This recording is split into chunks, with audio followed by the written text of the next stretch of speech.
Hello, Internet, and welcome to another episode of Koi Cubed. This one is unlike many episodes in that it's going to tip in the scales of more politics than pop culture today because, one, we had 2 episodes last week that were chock full of news and not as much has happened since Friday in the world of pop culture as last week's giant 2 episodes. Last week we had multiple superheroes cast in movies. We had a ton of independent films get picked up by various studios. Last week was insane. We had a Nick Fury show announced. Last week was full of news. This week is starting out a little slower. There is some stuff going on in the world of pop culture, but mainly it feels like all eyes are looking at tonight's presidential debate. So we will be leaning a little more politically heavy on this week's episode, and if that is not your cup of tea, I totally understand. If this video ends up with 3 views, I get it. If it ends up with 300 and 290 comments of fuck you, I also get that. That's likely to happen. This is talking about politics and the internet.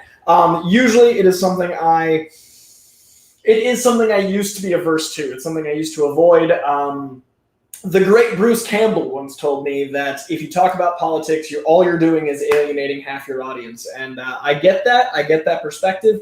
But the time for silent complicity is long over, and that is how I think we're in this position. It's one of the reasons and ways we're in this position. So I have decided to occasionally use my platform to talk about stuff in the real world. And if that's not your cup of tea, I totally understand. But I see the world on fire, and I think that it is as much my responsibility to use my platform for that as well as to entertain. So again, no harm, no foul if you choose not to watch this week, but there's a lot of really important stuff going on. So I'm going to give my opinion. That's the last caveat I'm going to give, is these are all my opinions.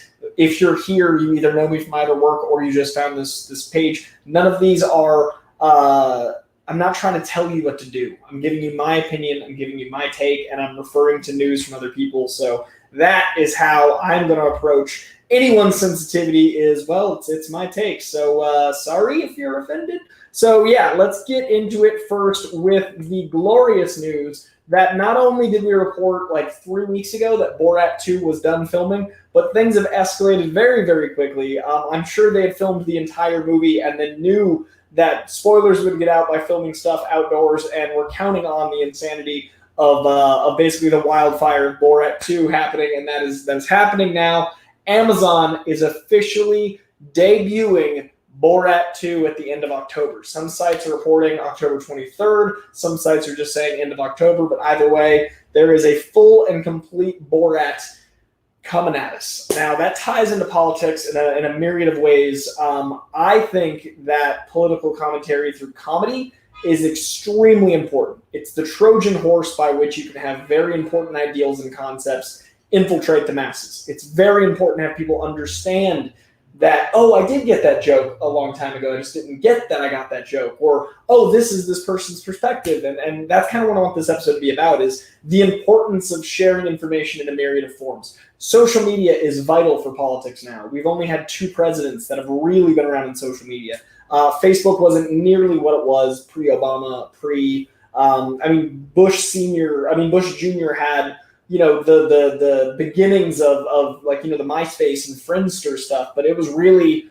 post-Bush and in through the Obama administration where social media became so prevalent. And then this administration, it is vital in terrifying ways. So, but with Borat, that first movie is an interesting look at America through a comedic lens. It's a parody of so many things, and it's about satire in a way that I don't know that is currently existing. So I'm really curious how Borat 2 lands.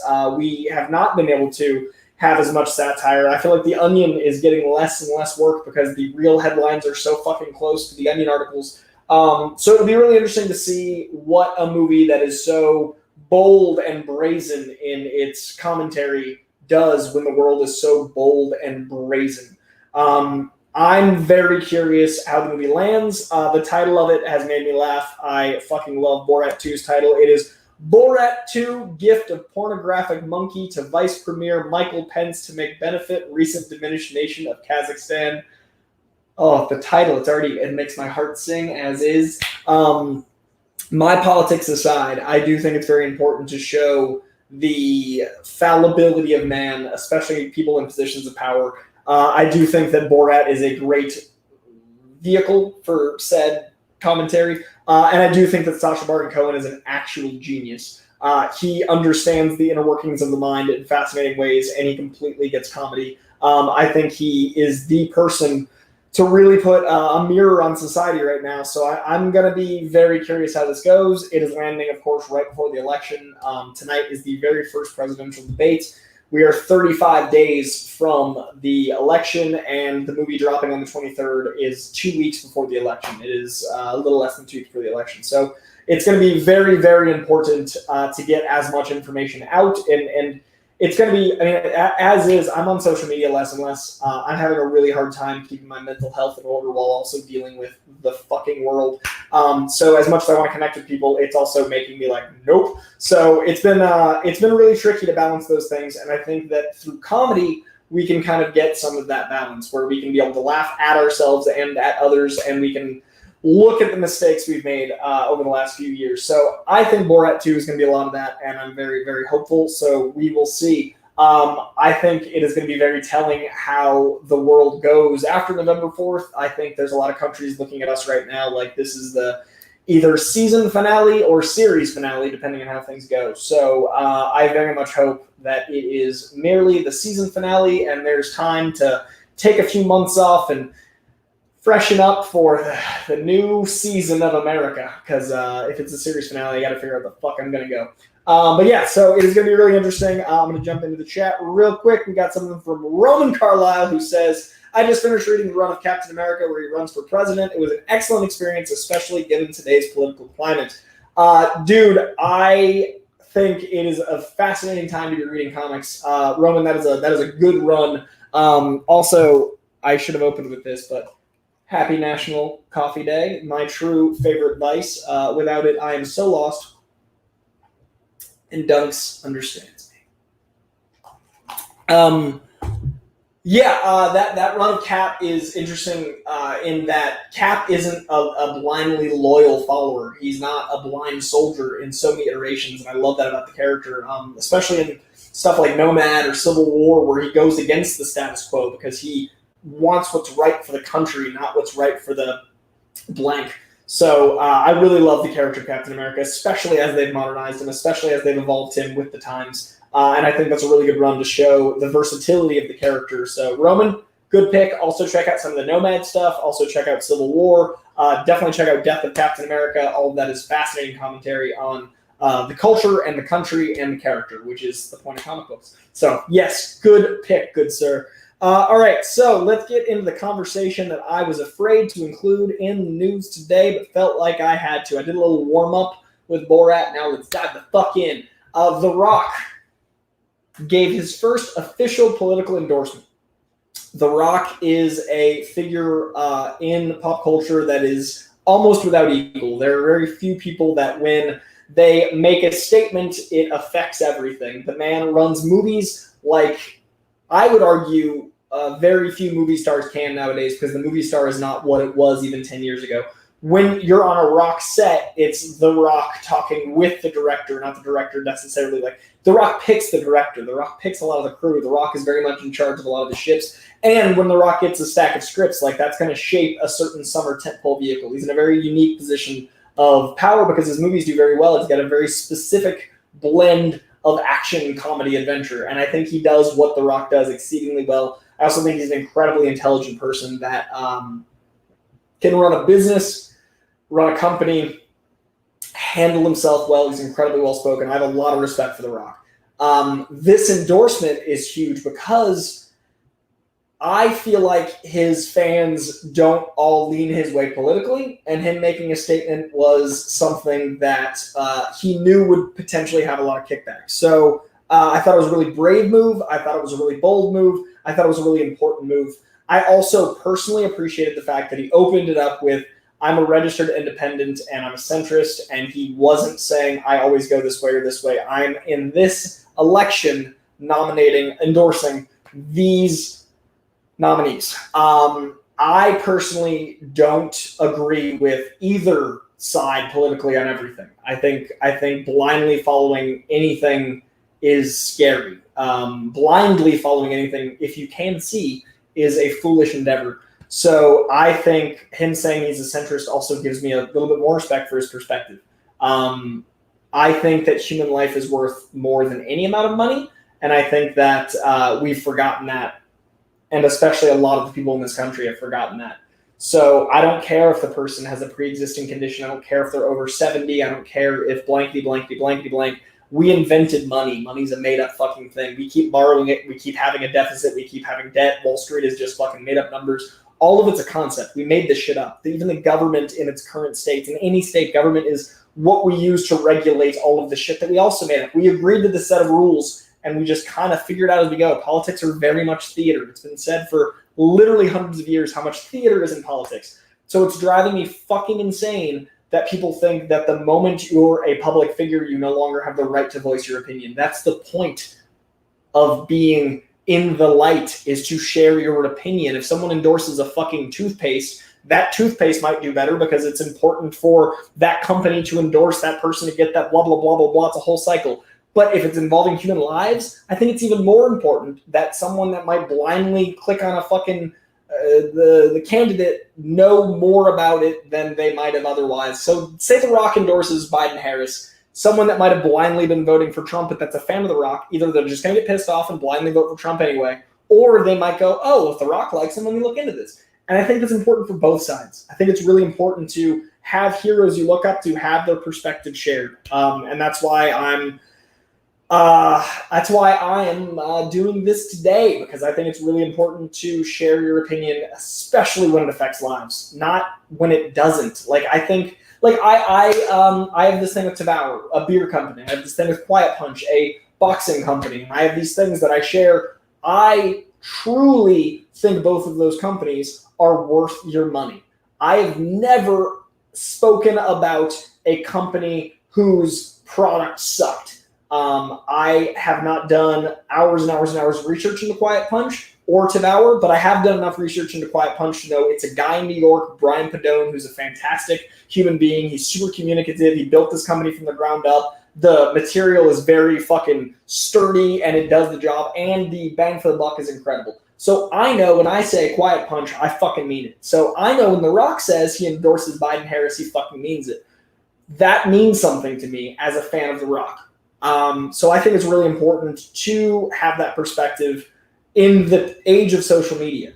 Right now, there aren't 100 movie stars because there's 10 movie stars and 100,000 Twitch, Vine's gone, Twitch, TikTok, Twitter, whatever is currently popular, Instagram, whatever is popular is diluting the water. So there's a lot more people giving their opinion. And then there's everyone else that has 1,000 followers less that also should be giving their opinion. It's very important. But blindly giving any of that is ignorant. Yelling into the void is fucking stupid. So I think people that have an educated voice, people that have looked at the facts, people that have interviewed and talked to these people, as The Rock did with Biden and Harris, giving their opinion is very, very important. Whether you agree with that opinion or not, I think it's a very important thing to do. So I was really impressed with how he handled it. I also... I think it's fairly obvious if you follow me on any social media, Biden-Harris have my vote, but I've also been very outspoken in not loving them as candidates. But that doesn't mean that I'm not voting for them. It means that, this isn't the ideal, but we're not in an ideal situation.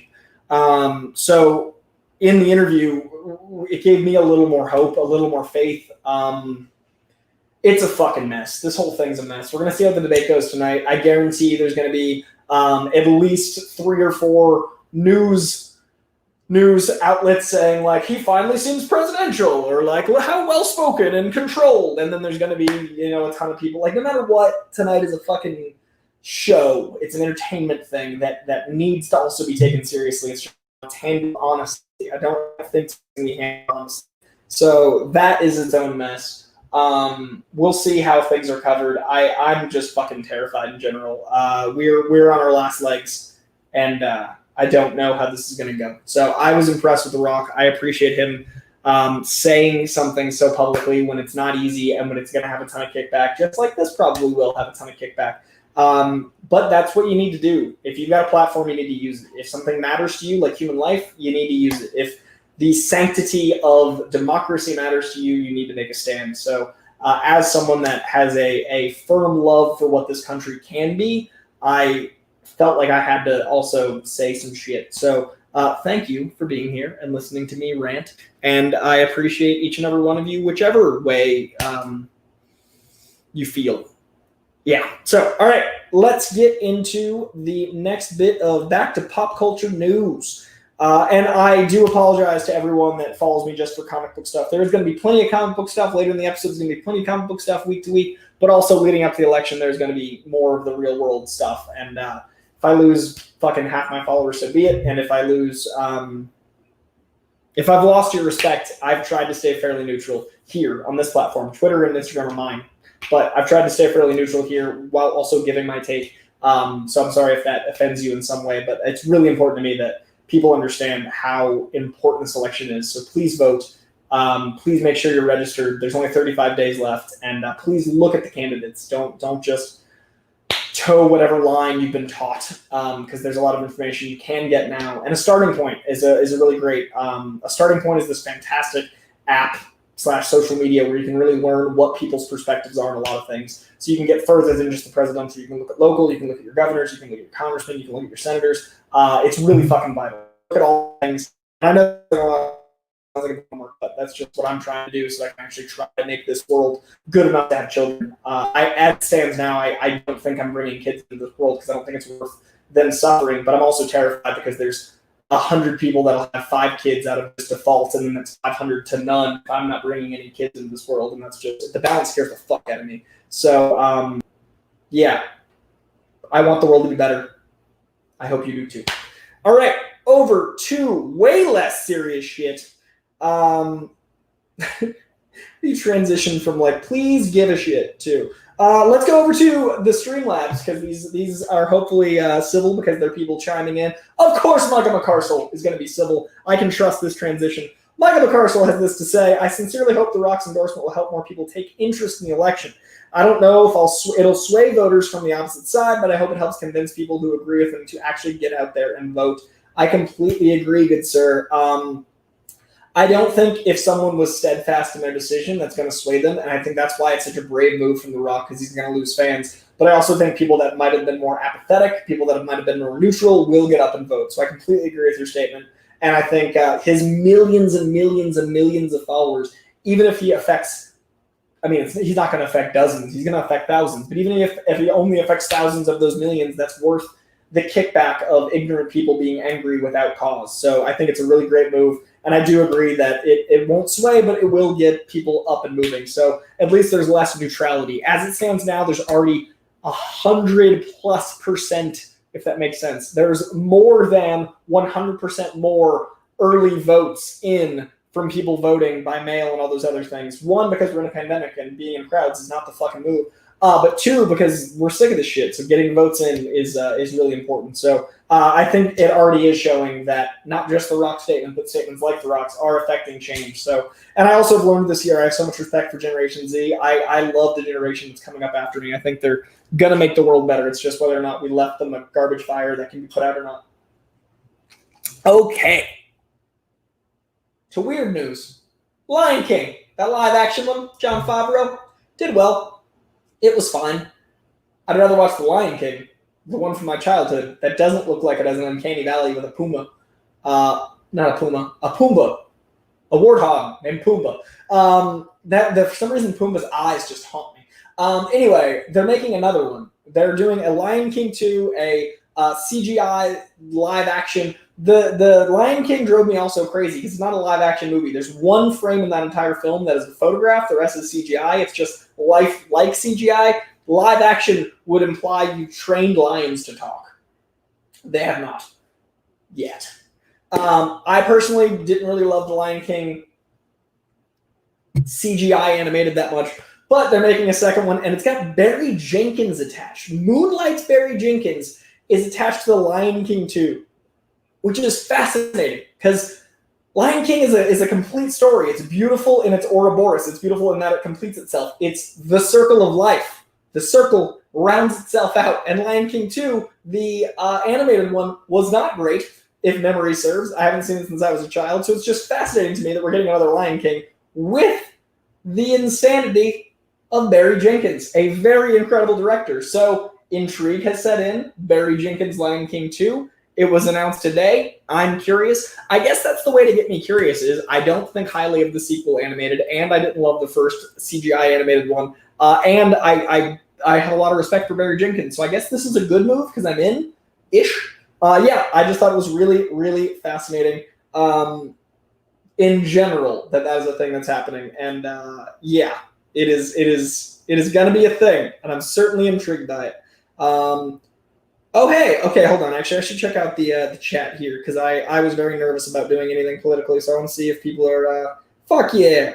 Okay, so Venko says, man, anyone who loses respect for you after this is dumb as fuck. Much appreciated, Venko. I always appreciate your takes, especially when they support my shouldn't be risky, but risky move. And he says, oh yeah, I love that site. A Starting Point is a fantastic site. Michael, again, word of wisdom. Also, tomorrow, thanks to Michael McCarcel, tomorrow at 7 p.m. PST, that's 10 p.m. EST, you East Coast lovelies, who I miss dearly, 7/10, we're doing a Logan watch-along. That's right, one of the best comic book movies of all time on my YouTube. Just go to my YouTube. It is going to be fantastic. It is sponsored by the great Michael McCarcel and new patron Ash Singh, who I'm very excited to have join the Koi Pond. I'm very, very excited to do Logan tomorrow. I've only seen Logan once in theaters. I thought I'd seen it once, but I remembered I saw it as soon as it came out on Blu-ray in black and white. That's the last time I saw it. So it's been about 4 years or 5. It's been a while since I've seen Logan. I told Michael McCarcel I hadn't seen it since theater, and he was like, whoa, whoa, whoa. And I was like, I know. So we're going to be doing Logan and doing a watch-along of that tomorrow. So tonight, I'm going to try to get my headphones to work on my PlayStation. So tomorrow at 7, right here on this very YouTube page, Michael McCarcel is making the magic of Logan happen with my audio commentary. He says, you're coming from a place of caring and compassion. You want the world to be a great place for everyone, not just a select few. You're goddamn right. I care way, way, way more about the masses than any individual group, and I think that's what we're voting on in 35 days, is which matters to us. Do we care about people or persons? I care about people. So thank you for that perspective. I hope that's how it comes across. Zach Mendoza, everyone is allowed to use their platform for politics. You do you, Coy. Thank you very fucking much. I appreciate that. I am trying. Is Starting Point supported by Ryan Reynolds? A Starting Point is actually founded and run by the great Chris Evans, Captain America himself. Yes, America's ass runs a Starting Point. Ryan Reynolds has plenty of other great causes he supports and runs. He actually is part of a few voting campaigns. He publicly supported The Rock's message. There's stuff you can check out there, but this is Chris Evans, America's ass, supporting the American election. Ryan Reynolds, Canadian. Can't even vote, I don't think. Is he have a green card here? I don't know. Anyway, yeah, so Chris Evans is a Starting Point, which is very, very, very important. That whole app is fascinating. You should check it out if you get a chance. Vanco and Michael McCarcel, thank you both. Let's see. Lily Morton, even though I'm not from America, I love how many celebrities and people with a platform such as yourself are helping encourage people to vote. Makes me want to vote even though I can't. Much respect, Lily. I appreciate that. And yeah, we're trying because it's arguably the most important election of my life. Okay. Jason Ritchie, the great, the powerful, the man, the Jason Ritchie. On a less serious note, seeing as it's National Coffee Day, here's some money for some Dunkin' Donuts Harpoon beer. Not sure if it's considered beer or if it's even available in your area, but I thought you might appreciate it. I have not found it yet, Jason. I am going to look, though, with that right there because I love Harpoon and I love Dunkin' Donuts, and I need to combine those two things. For now, this will do, but until I can find that Harpoon Dunks, thank you, and I will hunt it down. I also... I hate plastic straws because I know they're evil, but paper straws don't work. So every time I have a sip of the straw, I feel like I'm punching a dolphin. Poor dolphin. I discovered today there's a Jameson coffee. It's a cold brew Jameson, so it's the whiskey, but it's got cold brew in it, which means every shot, every serving has like half the caffeine of espresso. Is there a beverage made for me more than a cold brew motherfucking Jameson? Good goddamn. So I got to find some of that shit. One of my grocery stores said they had it, and then they were sold out. So I'm going to hunt down some of that as well. So, Jason, if I can't, with your permission, if I can't find the Harpoon, I'm going to snag the Dunkin' Donuts, the whiskey with the cold brew in it, which is like that very much. So thank you, Jason, as ever. Very, very appreciated, and I hope you're doing good over on the East Coast, where things seem to be going a little better. I hope you're doing good. All right, let's see. Let's get over to other news that is less serious, like Zac Efron. Zac Efron, one of my favorite young actors, which I get a fair amount of guff for. Mr. Zac Efron is starring in the Firestarter remake that is going to be coming from Blumhouse. Now, Firestarter is a classic Drew Barrymore horror movie. Blumhouse has done an incredible job with their low-budget horror films. I don't think Mr. Zac Efron, being a man in his early 30s, is going to be playing, or late 20s, it doesn't matter, is going to be playing the child, the Firestarter. But I'm curious if he's going to be like a dad role or some sort of adult, obviously he's an adult, but some sort of adult figure to the new Firestarter. So this casting has me excited because I'm a fan of Zac Efron. Him doing a lower budget thing always excites me. I liked the shockingly evil, violent, cruel that he did. I think he's an incredible actor. He's always going to be my Johnny Storm. I think he's a great Human Torch potential. And also his show, Down to Earth with Zac Efron, is genius. It's exactly my shit. It's about saving the planet, and it's very bro-oriented. It's like good bro. There's good bros and there's bad bros. It's very pro-bro. Ooh, I like that. Bro-con and pro-bro. It's very pro-bro. But it's very, it's making the world better, and that's kind of what we're all trying to do. So very pro-bro, the show, Zac Efron's Down to Earth. Check it out if you haven't. And he's also going to be in Firestarter from Blumhouse. Jason Ritchie, ad approval. Boom. Okay. I am going to get me a bottle of that in your honor. And I will probably have some on one of these shows. And you'll know it's from you. You'll thank you. And I appreciate that. I appreciate the quicker approval. And Michael McCarcel, I'm disappointed myself too, to be honest. Quite frankly, I have failed this city. Okay. More news coming at you. We also got shitty fucking news. Well, Disney, the park side of Disney, World and Land, will be laying off 28,000 to be specific, 28,000 cast members following the shutdowns and everything else with COVID-19. Then reopening isn't really an option. It's not safe. It hasn't been safe. Every time I look back at the 1918 plague masks, I imagine those people at Disneyland, but I'm like, that's what's fucking happening in modern day. Like, we've evolved 100 years of intelligence, and we have the internet. We can see all knowledge from all mankind at once, and we're going to the fucking parks, like theme parks, like to the park. I was fucking 20 feet away from everyone, and I had a mask on, and I ate, and then people were aiming, put a mask on, fucking left. Like, it's not safe. It doesn't feel safe. I don't know how people are so willing to just... Anyway, it doesn't matter. Disneyland and Disney World letting go of 28,000 cast members. That is insane. It's not super surprising, but it is unfortunate. So my heart goes out to all those folk. I've been in quarantine since March, and my life has not changed much since March. We will see how that goes. But yeah, so my heart goes out to those 28,000 people. That is a fuck ton. Also in the world of stupid decisions, there is, I mean, it's not a stupid decision. What can they do? Like, you gotta, the parks can't open. So what are you gonna do?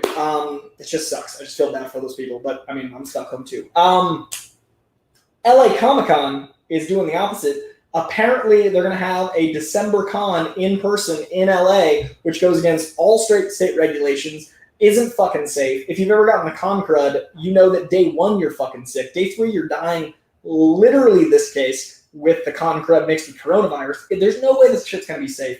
If you are, there's a very dumb person in the chat. If you are a fan of mine, if you're a fan of comic books, if you're a fan of this pop culture entity, I highly recommend you don't go to any sort of con yet. I love con culture. I travel all around the world to do Comic-Cons. I've gotten to experience a lot of the world because of Comic-Cons. There's no way I'd go to a Comic-Con right now. So LA Comic-Con, I think that is a short decision. I don't it's actually about December. It's a really tricky situation.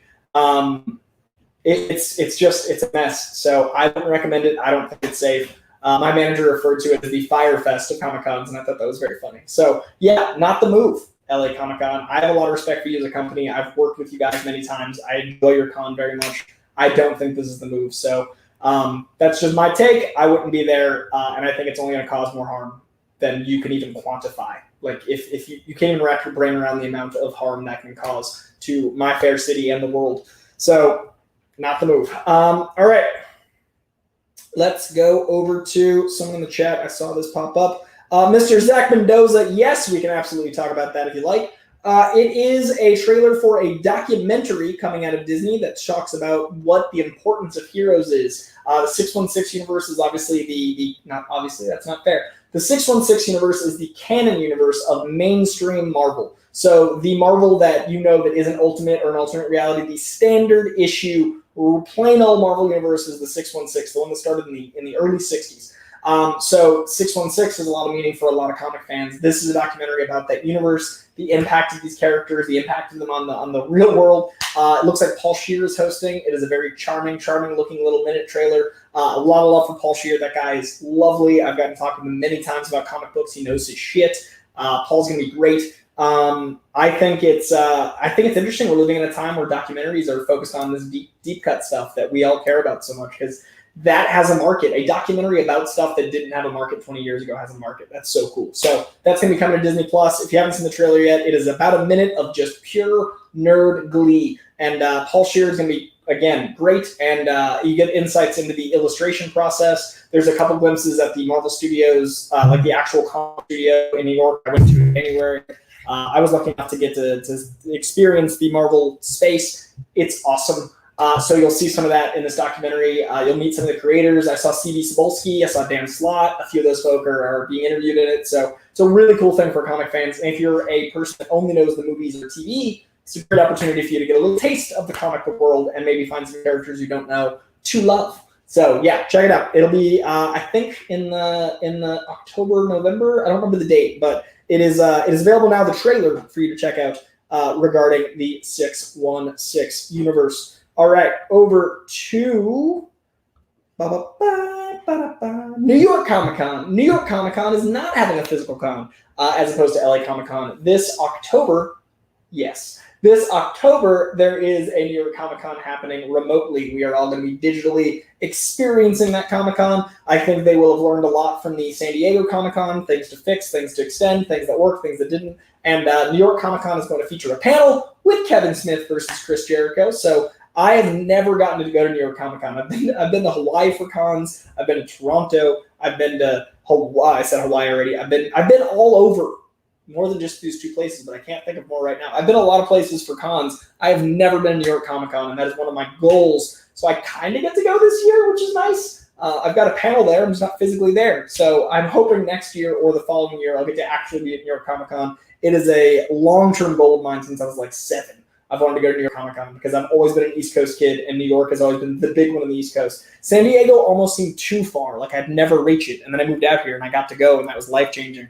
But the one as a kid was always New York Comic Con because I never thought I'd live in California. Like I've done more as an adult for comic books than I thought anyone could do as a kid. So New York Comic Con was always that like beacon of hope, and I've never gotten to go. So I want to do Boston Comic Con badly because that's my hometown con, and I want to do New York Comic Con as soon as they're safe. But one day we'll get that experience. But this year it is going to be remotely, and it's going to be. I just highlighted a thing instead of blocking this person. We'll block that and I come back over here. We're learning this new system. I just don't need people yelling and hear stupid shit. All the conventions in my country have been pushed to 2021, which is sad but safe, and I respect it. Sorry to hear about the Disney cast members too. So sad. I totally agree. It should be pushed to 2021. This one probably will be the LA one, but people make choices. Let's see. Did New York Comic Con in 2018 is a fun con. It's a con that does a lot of big panels at night, so it's a full day affair. That is dope. I am usually at networking events and parties and stuff at night, so it'll be a very different flavor. But it's New York, so it's the city that never sleeps. So there's a lot going on at all times in New York. So I imagine the con is likewise, which is very exciting for someone that likes 24/7 stimuli. Punchin' Dolphins. Son of a bitch. All right. Finally, we've talked about the watch along on Wednesday, thanks to Ash Singh and the great Michael McCarsell. And now let's get into some comic recommendations and some streaming recommendations where I wrap this up. As you guys now know, it is a Tuesday and Friday show. I'm keeping the shows under an hour. We're doing them twice a week, so you get twice the content, Tuesday around 4, Friday around 4, and we'll be talking about the comics you should pick up tomorrow on Tuesday and the comics that I recommend that I've read on Friday. So I can give you the preview, little review on Friday. So the preview books I recommend for tomorrow are Ascender 13, Avengers 36, Batman, the Joker Warzone, number 1, Batman, the Three Jokers, number 2. That is my pull of the week. I'm very excited for that book. I love the first one. I'm not a big fan of the Three Jokers concept, but this issue got me. Like, so I went in as a deficit. I was like, it's not for me. And then it was. The art's gorgeous. The detecting. It's a detective book. It's so cool. So this book has me hook, line, and sinker. It is my number 1 pull of the week. It is in the art of the show because I'm very excited. So if you look at the cover of the show, the cover is of that very Joker thing. So see that in the comic store, pick it up. Pick up issue 1 and 2. Chew, number 3. Department of Truth, number 1 is my most intriguing book of the week. James Tynion IV on a new indie title. Very intrigued by it. Falcon and Winter Soldier, number 3, likely would have been tying into the show, but delays. The comics are out, but the show is not. Fantastic Four, number 24. I'm loving this Fantastic Four run, not gonna lie to you. Immortal Hulk Threshing Place. John Constantine Hellblazer, the trade paperback. I've been talking about the John Constantine Hellblazer run that's running right now from Simon Spurrier forever. Now you can pick up the trade and maybe save it because it got canceled. As of now, issue 12 is its end.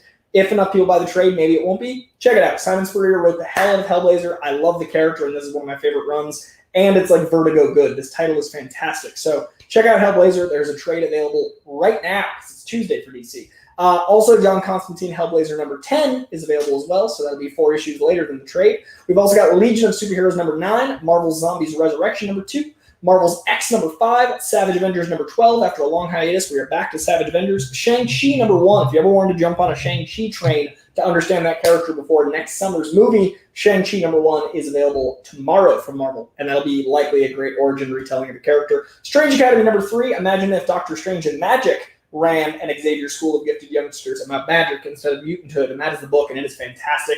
The art's gorgeous. It's fun. I recommend that book highly. Wonder Woman 763, arguably my favorite Wonder Woman run in probably a decade. It is only 5 issues into its current run, 4 issues in, 759, 60, 61, 62, 63. 5 issues into its current run with this issue. You can pick up 759 and understand where you're going and read up to this point. Only 5 issues in. It's very good. Again, great art, great writing. Max Lord's the villain, likely tying in thematically to the movie. And then finally, X Factor number 4, a detective story post-Hoxpox for the mutants over at Marvel. All right, I'm going to quickly check on the chat, and I'll give you guys some streaming recommendations.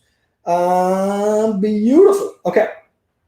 One last click over on Streamlabs. Having a sip of coffee. And then I'm telling you guys some streaming stuff. So every single month there is a bevy of new stuff streaming, and I don't know if you guys are like me, but I get overwhelmed and I don't know what to watch. And sometimes it's like the old TV guide channel where you just have too many things and you watch nothing. So I try to curate what things I'd recommend you guys watch on the various streaming services, especially the first week of the month. So these are movies that either I need to see or my favorite movies. It's like 90% my favorite movies, but the occasional one I write down for myself because I want to see it. So these are either new watches or rewatches for me that are my cup of tea that you might enjoy. So over on Netflix, Free State of Jones, Ghost Rider, the Nicolas Cage magnum opus, Her, the incredible Spike Jonze, Joaquin Phoenix movie about him falling in love with an AI, voiced by Scarlett Johansson. That movie's so beautiful. Hunt for the Wilder People, my favorite Taika Waititi film. Yes, over Thor Ragnarok. I love Hunt for Wilder People. Stranger Than Fiction and Troy. Troy is so much fun. It's dumb, but it's great. Troy is this great swords and sandals pick with one of my favorite rallying speeches from Brad Pitt. Are all available on the 1st. So as of tomorrow, 2 days from now, as of Thursday, all of those are available on Netflix. Those are my recommendations for Netflix. Also on Thursday from Hulu, A Beautiful Mind, Blade 1, 2, and 3. Goddamn right, some motherfuckers are always trying to ice skate uphill. I consider Blade the reason we have comic book movies. I think it actually started this movement. Spider-Man and X-Men's importance is not to be understated, but without Blade, you wouldn't have those.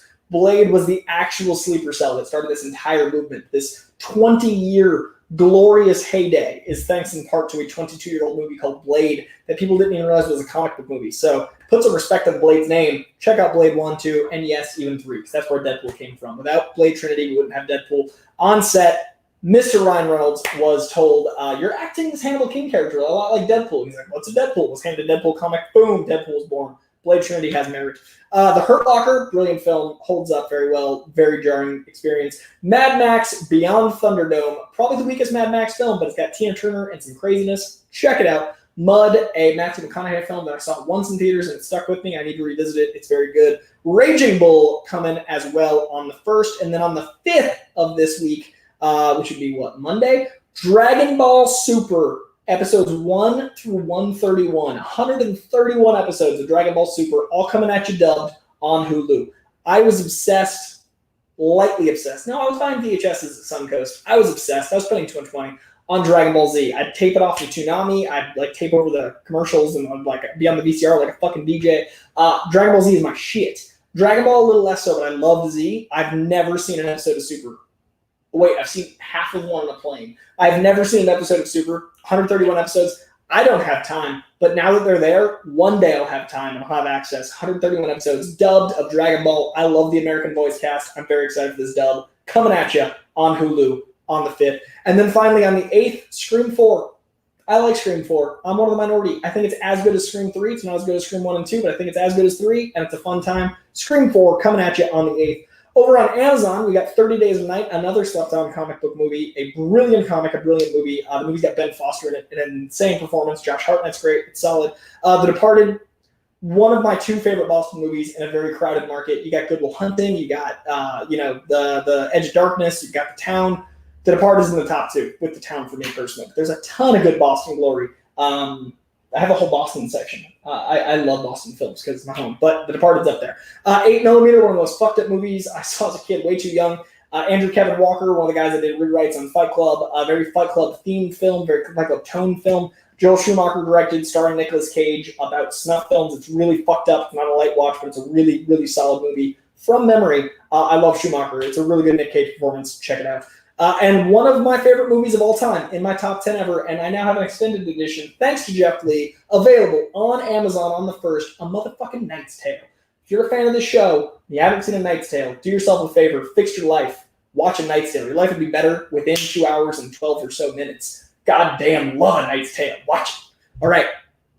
Finally, a fuck ton of new stuff on HBO Max. In my opinion, HBO Max is the closest thing to a blockbuster we have today. There is so much good shit on HBO Max, and this week is no exception. Coming to HBO Max on the 1st, we got Austin Powers 1 and 2, which I'm going to revisit, very excited about. Beginners, goddamn genius film. Blow, the Johnny Depp drug movie. Boogie Nights, one of the most classic movies about the 70s, which is saying something. Set in the 70s, came out in the early 2000s, late 90s, started so many careers. Marky Mark became Mark Wahlberg, in my opinion, in that movie. It's so good. Paul Thomas Anderson directed. Heather Graham is so captivating and interesting. Movie's great. Philip Seymour Hoffman, one of his best performances. Love Boogie Nights. Confessions of a Dangerous Mind. George Clooney directed, starring Sam Rockwell. Weird ass, based on a true story adjacent. Constantine, another slept-on comic movie. Keanu Reeves, so good as Hellblazer, even if he's not quite John Constantine. He's great as Keanu Reeves, as Constantine. You'll see. And then Edge of Darkness, another Boston film I love very much. Eraser, one of the weirdest early 90s movies that feels like an 80s movie. Arnold's fantastic in it. Lethal Weapon 1, 2, 3, and 4, my 3rd favorite franchise of all time. I love me some Lethal Weapon, now available on Hulu. Matrix 1 through 3, all of them. 7, we just spoke of that genre. 7 is definitely one of the best of that fucked up ilk. Teenage Mutant Ninja Turtles 1 through 3, and Training Day, all available on HBO Max as of the 1st. Those are the ones I would watch if I had the time. That's where I put my time, and that's why I write it down. So if I have time, I got a shorter list than just scrolling. Saves a lot of time. It's efficient. So those are the things I recommend to you, dear viewer. Let me jump back in here, see how everybody's doing. I think everybody's good. Okay, so I think that's going to be it for the show this week, unless you guys have any final questions. There's a lot of good stuff coming out on TV in October. There's a lot of good stuff coming to comic stores in October. There's a lot of good stuff you can do safely at home in October. Please, please, please, please keep staying sane and safe as much as you can. To all of our essential workers that are still having to get out there and work, thank you. To everyone like me who is just trying to hold on and living off their savings, I'm with you in support. A lot of people, I did a Q&A on Instagram, a bunch of people said they were feeling overwhelmed and anxious, and I was like, fuck yeah, same. We're all in this together. We're all connected via the internet. That's one of the one of the beautiful things about the internet. We're all here together. November 4th is very important. Read, learn, educate yourself. I'm having trouble speaking, not enough coffee. Educate yourself so you know, informed going into your decisions. Please vote. Please give a shit, especially if you're an American. We need people giving a shit. So thank you as ever, and do it, dog. Catherine Smith, you're great. Okay, that's gonna be it for this week. You guys are lovely. I very much appreciate you. And as Catherine Smith said, in regards to voting, do it, dog. All right, much love, guys. We'll see you next week.